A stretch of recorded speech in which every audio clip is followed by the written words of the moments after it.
السلام علیکم. سبسکرائب کیجیے اردو ٹی وی کو اپنے موبائل پر دیکھنے کے لیے ریڈ کلر کے بٹن کو پریس کیجیے اور گھنٹی بھی دبا دیجیے. اللہ حافظ.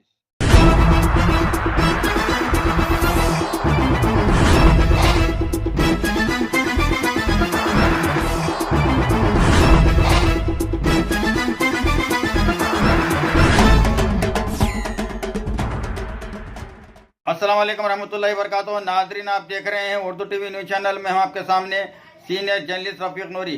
آئیے اردو ٹی وی نیوز کے خبرنامے میں آپ کا خیر مقدم ہے. آئیے دیکھتے ہیں آج کے خبروں کی تفصیلات. مسجد عیدگاہ سنگاریڈی کی تعمیر نو و توسیع کے لیے حضرت مولانا الحاج مفتی سخیر احمد نقشبندی نائب شیخ الحدیث جامعہ نظامیہ حیدرآباد کے دست مبارک سے سنگ بنیاد رکھا گیا. اس موقع پر حضرت مولانا طاہر علی نوری، حضرت مولانا سیف اللہ امیری، الحاج محمد خواجہ، مولانا سید ذاکر حسین، محمد غوث، محمد اعجاز کے علاوہ مسلمانوں کی کثیر تعداد موجود تھی. معراج خان ہاشمی نے انتظامات کی نگرانی کی. لیجیے مسجد عیدگاہ کے سنگ بنیاد کا منظر.